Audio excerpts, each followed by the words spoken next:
in the surah called Anfal, the 24th ayah. He said, أعوذ بالله السميع العليم من الشيطان الرجيم.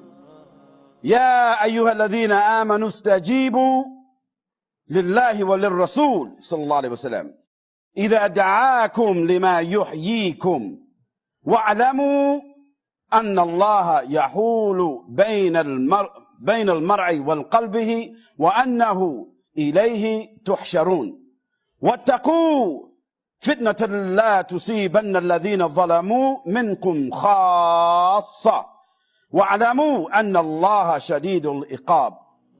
In this ayah, Allah subhanahu wa ta'ala said to us, O you who believe, respond, give your response, your obedience to Allah and His Messenger sallallahu alaihi wasallam when He calls you to that which gives you life. And know that Allah comes between a man and his heart.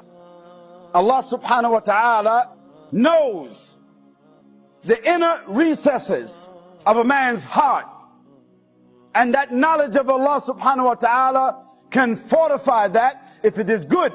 And Allah can reject it if it is other than good. Because Allah, He knows what is between the consciousness and the heart of a person. Allah, He knows. Then He says to us after that ayah, and to fear fitna, that is disturbance or corruption or social upheaval. Fear the fitna, the corruption, the social upheavals that does not only affect those of you that do the evil in particular. This is a very special ayah, a very special sociological meaning here. You see, we Muslims, we think that as long as we are on the boat called Islam, we safe. Even though we are on the ocean of kufr, we think we're safe. We think that as long as we're on the boat called Islam, we're safe. Even if the captain of the boat is a kafir, we think we're safe. We think that we're safe if we're on the boat of Islam, even though maybe the captain himself is a munafiq. He already been paid to take us another direction. He's a Muslim, but a munafiq, a criminal. He's been paid by kafirs or others to take us another direction. But we think, because we're on the boat of Islam, we think we're safe. No.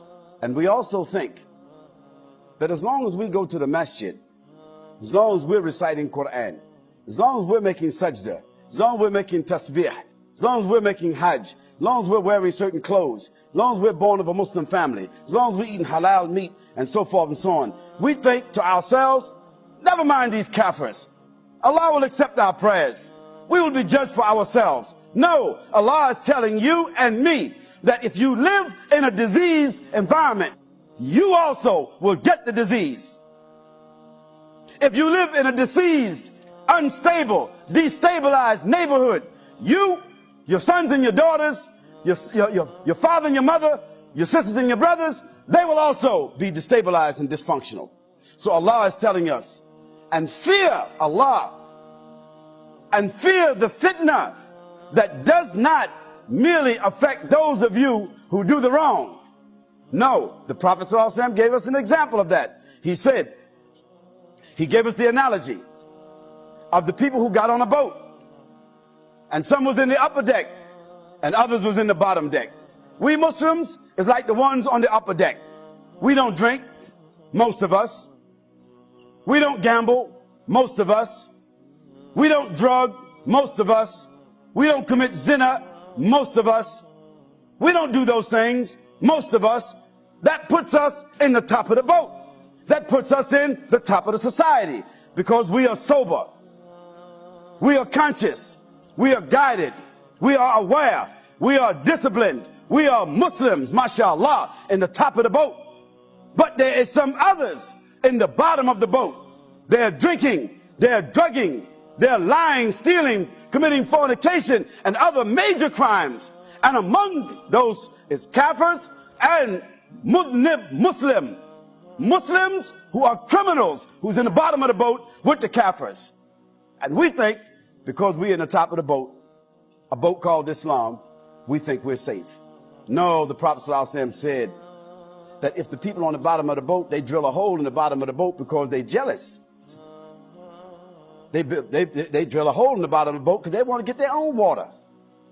They don't want to be coming up to the top to be getting nothing from you, even though they know what you got up on top. They don't want to do that. So they say, you stay on the top, we on the bottom, that's our part of the boat. We're going to drill a hole, get our own water, do what we want to do.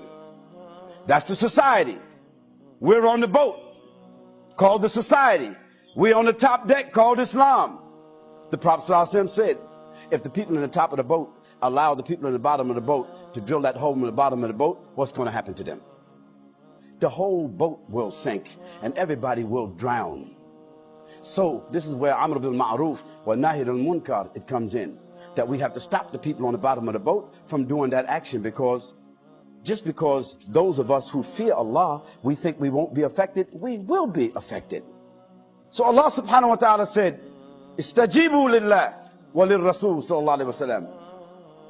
Respond to Allah when He calls you, and His Messenger sallallahu alayhi wa sallam, when He calls you to that which will give you life. What does it mean, give you life? Doesn't mean give you physical life, you're already living. But it means bring dignity into your life. Bring honor into your life. Bring empowerment into your life. Bring functional stability into your life. Bring distinction into your life. This is what Allah is telling us, that by responding to Allah and His Messenger, that response will bring you a new sense of life.